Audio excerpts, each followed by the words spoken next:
Hey guys, welcome back. I'm Dana Davis and I'm an art teacher, and I hope that you guys are here to learn more about art and become less frustrated with the process of learning to draw.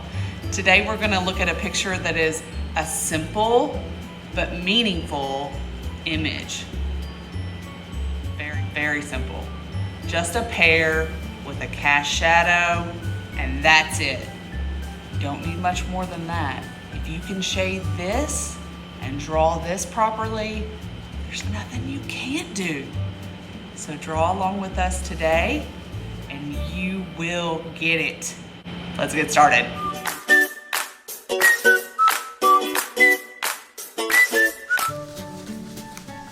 Anchor your reference, anchor your drawing.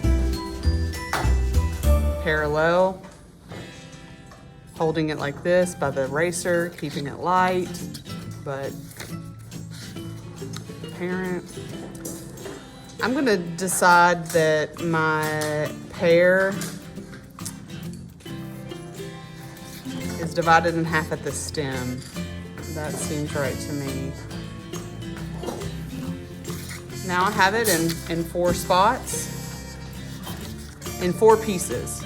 Quadrant 1, 2, 3, and 4. We divide it up so that we can handle it, so that we can enlarge it and keep the proportions correct. So I know that the stem leans over into quadrant 1 by the way that I put where I put my plumb line and my horizontal line. I positioned mine right on that stem base so that I could get that right. I'm gonna start with quadrant 1. How much of my pear is in quadrant 1? It may be different than yours because your lines may be a little bit off and different than mine. I'm gonna say that half of my pear is above this line and about half of it is below. I think that's about how tall my pear is going to be. How tall is it compared to this width? It's about the same, so I'd say it's about this wide. Now I have some bumpers, some perimeters. Like my pear's gonna belong somewhere in there. I don't want it to go off the page. I want to have a little room for this cast shadow to show. And I think the shape that I see starts here and ends here. Do you see that? I just kind of did an outline right here. So in quadrant 1, if I cover everything else up, if I cover this up and I cover this up, this is all I'm drawing right now. It's my only concern.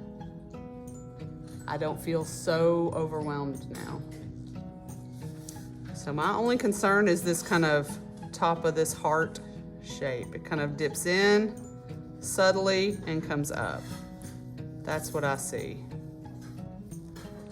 You know, like a bird that you draw in elementary school, like those birds. It kind of looks like that to me. How tall is the stem compared to the piece that I have drawn? Could I fit another stem inside of it? Look at that. Wait, look at that.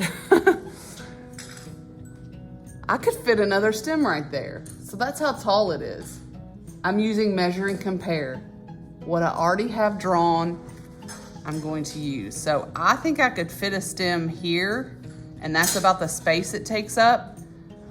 So I'm gonna start it below and let it come out like that. Just trying to get it the right length. I don't want a little stumpy stem, and I don't want it to be super long like a grapevine or something. So I'm just using what I know. I know how to measure and compare. I'm gonna use that. This is the same method we use to draw the marble.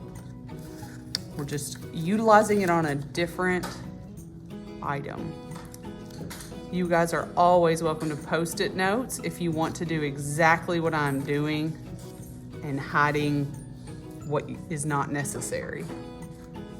If you can ignore it, you don't need the Post-it notes, but sometimes we have to be literal and just make it happen.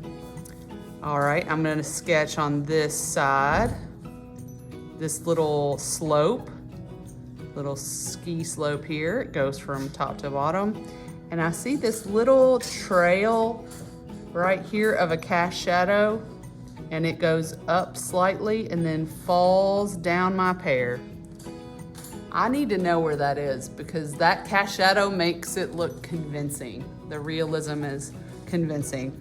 And this area is very, very dark.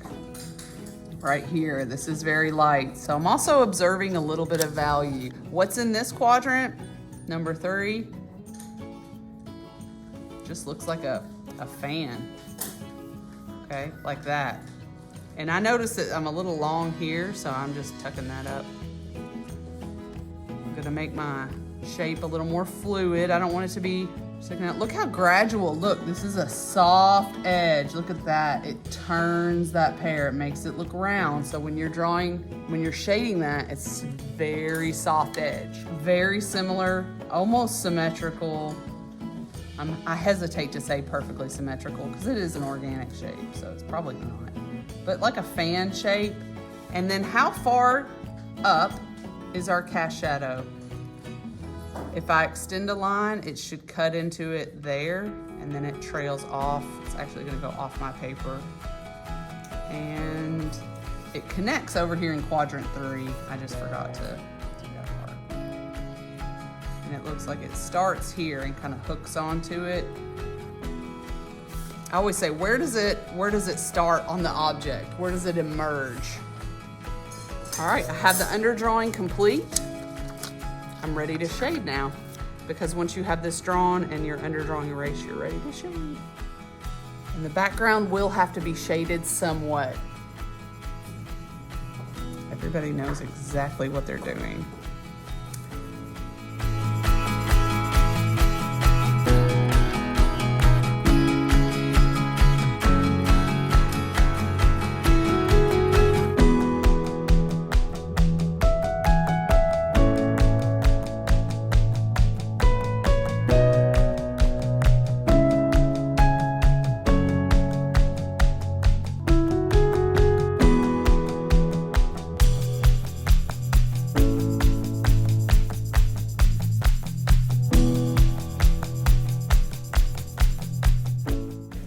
Okay, I'm gonna go ahead and blend this cast shadow and use some of the extra graphite that I generate on that cast shadow to pull it into my pear and create this nice light dusting of graphite, which gives me a lot of soft edges.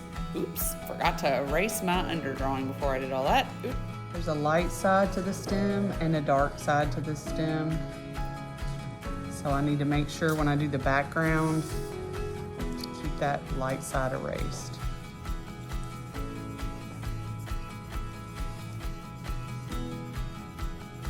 You know what? I may need a new reference. I've covered up some of what I need to see.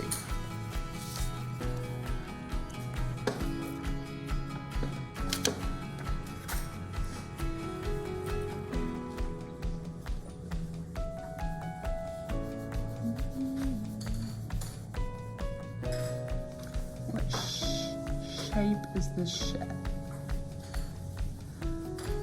shadow looks like this. This is a really dark area. It's pretty big though. Use my tissue.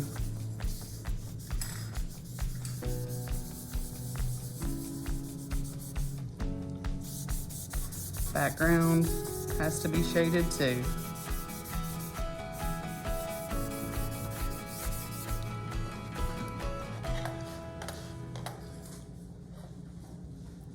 We want soft edge, we also want hard edge.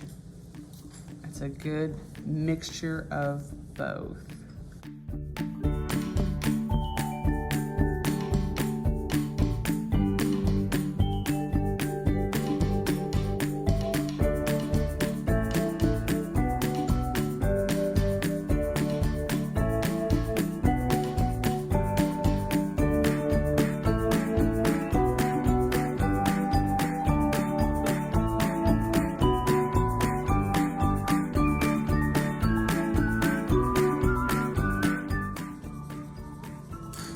can change pencils and you can change pressure and use all of that.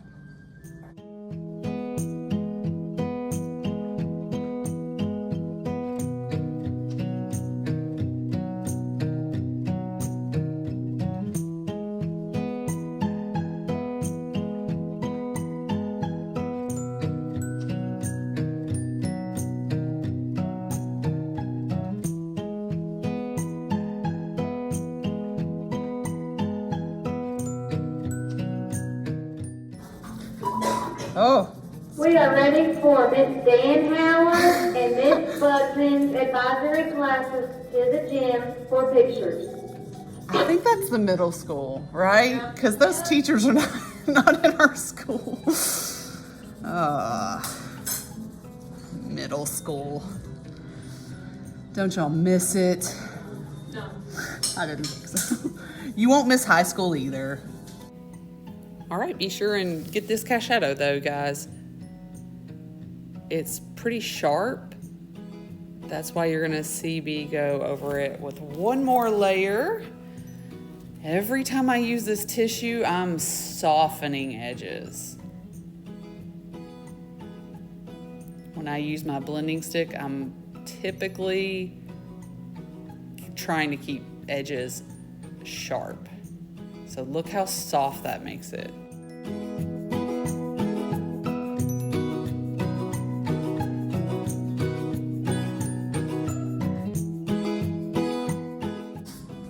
But watch this. My eraser is my sharp edge regainer. If that's even a word, but there we go. Look at that. Does my heart good. See how clean that line is? Sharp edge. Soft edge there. And then I don't want to have like eraser stripes, so I just buff some of that.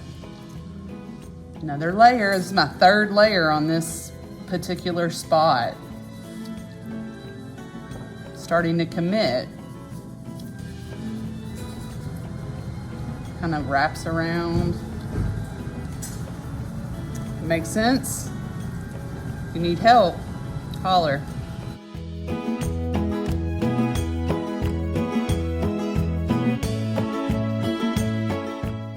That's so country, isn't it? Holler. If you need help, please ask. Let me know. Raise your hand. Or you can holler. I don't care. I am country.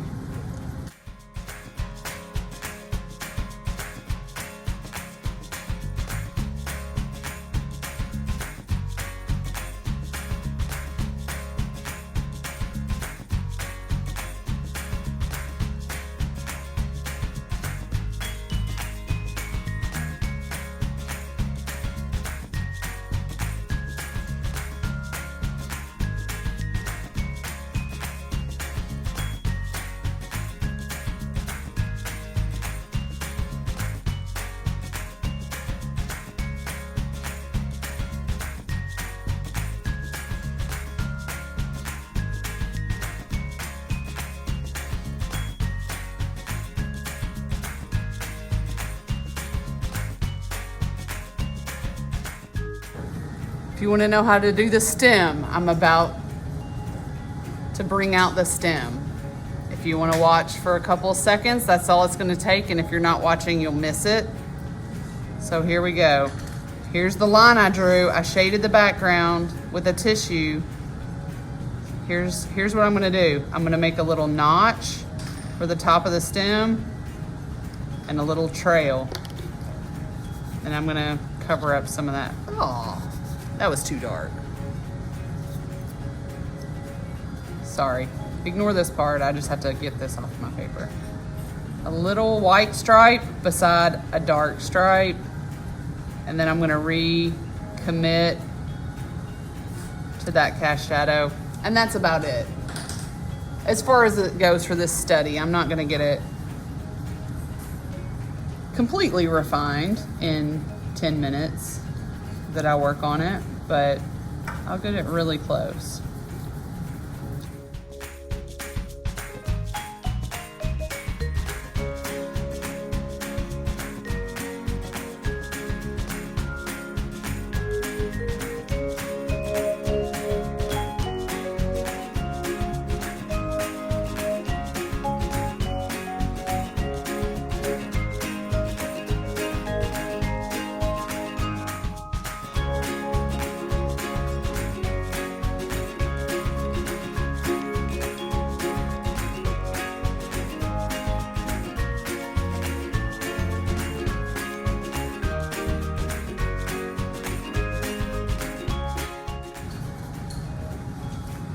squint to see value. See, okay, how dark is that compared to that?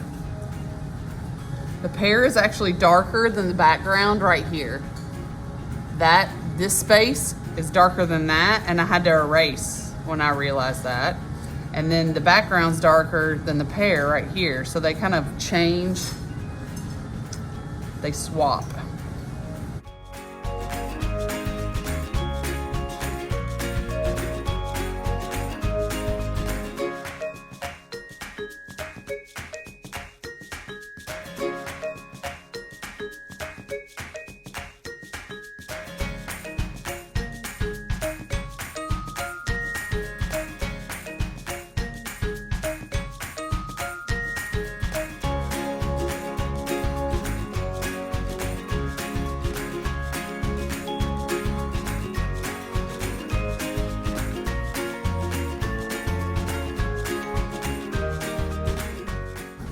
This is a study. We're not getting completely refined, but we are doing a nice study of this object. Recording what we see quickly, capturing the value.